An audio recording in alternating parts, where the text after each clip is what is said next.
हरिओम मित्रों, प्रणाम। चलिए 5वें अध्याय में भगवद गीता जी के प्रवेश करते हैं। 3 श्लोक से। नेयः स नित्य सन्न्यासी यो न द्वेष्टि न कांक्षति निर्द्वन्द्वो हि महाबाहो सुखम बंधात् प्रमुच्यते। भगवान कह रहे हैं अर्जुन को कि अर्जुन, नेय तुम ये जानो, पहचानो, स नित्य सन्यासी, वही नित्य सन्यासी है जो यो न द्वेष्टि न कांक्षति, जो न किसी का द्वेष करता है न किसी की आकांक्षा करता है। निर्द्वंद्वो ही महाबाहो, हे महाबाहो अर्जुन, निर्द्वंद्व, जो इन द्वंद्वों के अतीत चला गया है, वही सुखम बंधात् प्रमुच्यते, सुख से, आनंद से, विनाशायास, बंधनों से मुक्त हो जाता है। अर्जुन को सन्यास के बारे में बोलने की भगवान को क्या आवश्यकता हुई? तो उसका कारण यह था कि 4थे अध्याय की समाप्ति होते होते अर्जुन ने एक प्रश्न पूछ लिया, और वो प्रश्न उसके मन में क्यों उद्भवित हुआ था? भगवान ने कौन सी ऐसी बात दी थी? भगवान ने कहा पहले तो कर्म योग करो, यज्ञ भावना से कर्म करो, और फिर कहा कि इस कर्म का भी तुमको त्याग करना आवश्यक है। अब तुम ज्ञान में स्थित हो जाओ। तो अर्जुन को एक कंफ्यूजन हो गया कि कर्म योग करना चाहिए या कर्म का त्याग करना चाहिए, जिसे अर्जुन कर्म संन्यास कह रहा है।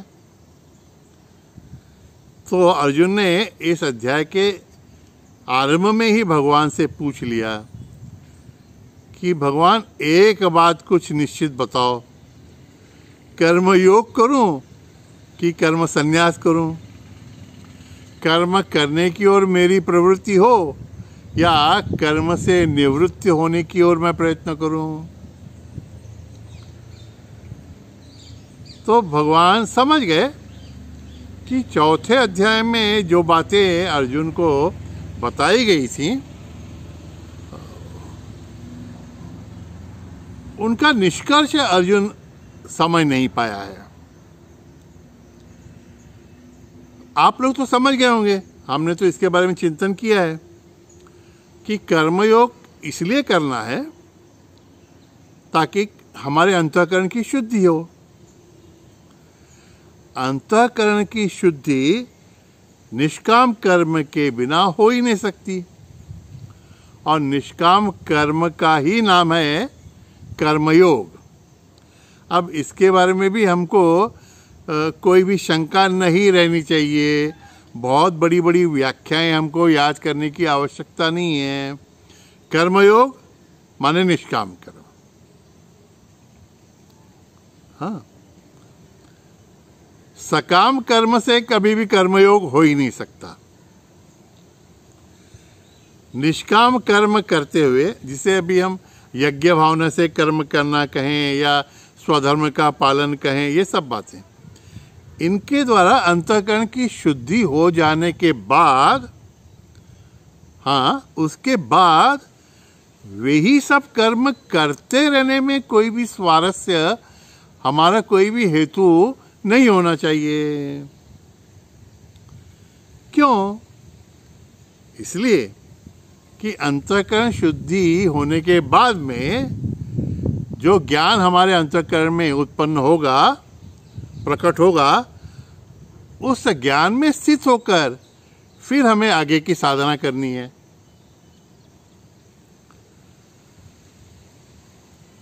जिस कर्म को हम पहले से करते आ रहे थे उसको अब आगे करने की आवश्यकता नहीं है, उस कर्म को करना बंद करना है, उस कर्म का त्याग करना है। इसी को टेक्निकल भाषा में, आध्यात्म की भाषा में कर्म संन्यास कहा गया है। अब संन्यास शब्द जो है वो अर्जुन को बहुत पहले से थोड़ा प्रिय था, ऐसा लग रहा है ना,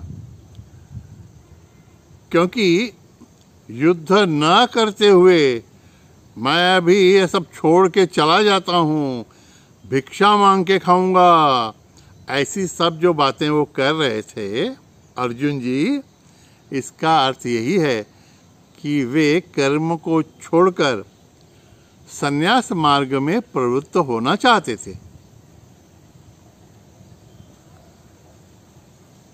भगवान यहाँ पे इसीलिए ये सूत्र को पकड़ के संन्यास की व्याख्या, सन्यासी कौन है, इसके बारे में अर्जुन के मन में पूर्ण ज्ञान देते हुए किसी भी प्रकार का संभ्रम न रहे, इसलिए एकदम सीधी सादी भाषा में डायरेक्ट अर्जुन को बताते हैं।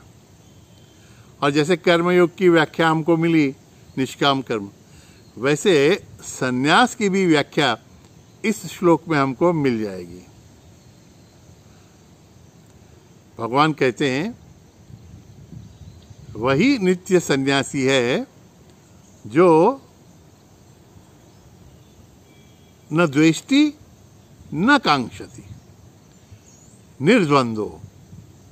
ये सन्यास का विशेषण हो गया, जो द्वंद्वों के अतीत चला गया है।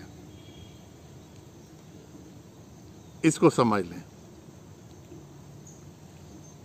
द्वंद्व किस बात का?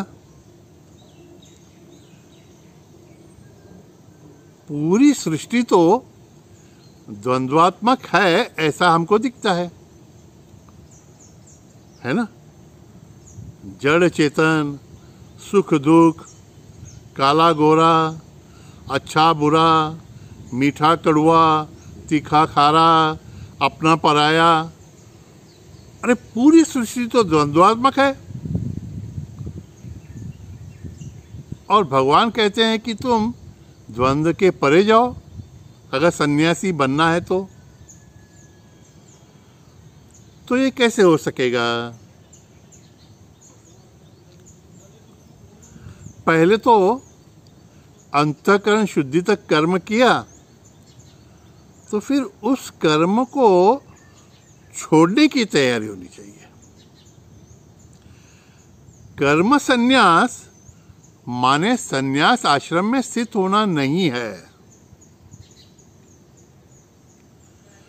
कर्म का संन्यास ये किसी भी प्रकार से पूर्ण संन्यास नहीं है, ये एक बात समझनी है। क्योंकि कई बार जिस कर्म को करने में हम आसक्त हो जाते हैं ना, जिससे हमें अच्छा गुड फील होते रहता है, अंतःकरण शुद्ध होने लगता है, अंतःकरण शांत होने लगता है, मन में प्रसन्नता आने लगती है, फिर वह कर्म है ना, हम छोड़ने को ही तैयार नहीं होते। नित्य साधना की ये बातें हैं। फिर उन कर्मों की आसक्ति ही हमें बंधन में डाल देती है। और संन्यास का अर्थ क्या है? सुखम बंधात प्रमुच्यते, सभी बंधनों से मुक्त होना ही संन्यास है। तो यहाँ पे पहले कर्म से हमको छूटना चाहिए। कौन से कर्म से? जिस कर्म के बारे में हमको आसक्ति निर्माण हो गई है। और कर्म को छोड़ना भी क्या आवश्यक हो जाता है पता है? तो हमारे गुरुजी ने बहुत अच्छा उदाहरण दिया है। आपको एयरपोर्ट से फ्लाइट पकड़नी है, ऊंची उड़ान भरनी है, आपको दूर देश जाना है, तो आप अपने घर से जिस कार में, जिस 4 व्हीलर में निकले थे, एयरपोर्ट में पहुंचने के बाद वहां पे आपको इस कार को छोड़ना ही पड़ेगा, है ना। आप कहेंगे नहीं नहीं इस कार को मैं नहीं छोड़ूंगा, तो जब तक इस कार को नहीं छोड़ेंगे आप, तब तक वो एयरप्लेन में कैसे बैठ सकेंगे आप, है ना। तो जब किसी श्रेष्ठतर साधना में हमको मन को लगाना है, तो पहले की ये अभी उसको कनिष्ठ साधना बोल सकते हैं, उसको छोड़ना आवश्यक रहता है। फिर से एक सावधानी का इशारा, श्रेष्ठतर साधना लेने के लिए ही पूर्व की साधना छोड़ना श्रेयस्कर है। अन्यथा हमारे साथ बहुत बार ऐसा हो जाता है। अब 3 साल मैंने विष्णु सहस्त्रनाम पढ़ा, कैवलोपनिषद पढ़ा, बहुत हो गया, अभी तो मुझे याद हो गया है सब, अब कैवलोपनिषद पढ़ना छोड़ दूँ, अब विष्णु सहस्त्रनाम का पाठ करना छोड़ दूँ, यह योग्य नहीं है। यह छोड़ के और दूसरा क्या करना चाहते हैं आप, सदगुरु ने आपको क्या निर्देश दिया है, उसके बारे में पहले सोचना आवश्यक है। अपने उदाहरण में, अरे आधे रास्ते से आप कार छोड़ देंगे तो टाइम पर एयरपोर्ट पहुंचेंगे नहीं, और फ्लाइट भी आपकी चली जाएगी। तो पहले हमको कर्म को छोड़ना है, जिस कर्म के बारे में हम आसक्त हो गए थे।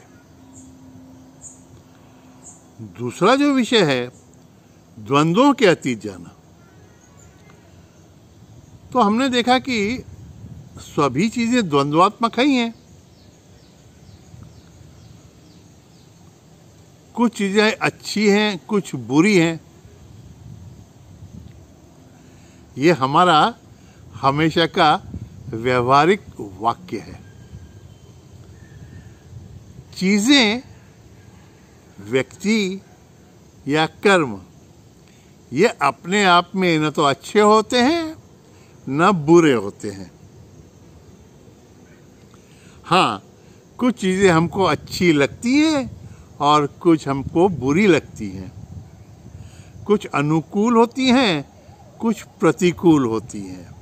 जो अनुकूल हैं उन्हें हम बार बार स्वीकारते हैं, और जो प्रतिकूल हैं उनको हम टालते रहते हैं। मराठी में स्वामी जी का बहुत अच्छा वाक्य है। स्वामी जी बोलते हैं मराठी में, काही काही गोष्टींना आपण कवटाळतो आणि इतर गोष्टींना आपण टाळतो। जब तक ये है कि मैं कुछ बातों को एक्सेप्ट करूँगा और कुछ बातों को रिजेक्ट करूँगा, कुछ बातें मुझे अच्छी लगती हैं और कुछ बुरी लगती हैं, ऐसा जब तक मुझे लगता है, तब तक मैं संन्यास के योग्य नहीं हुआ हूँ, ऐसा भगवान कहते हैं। क्यों?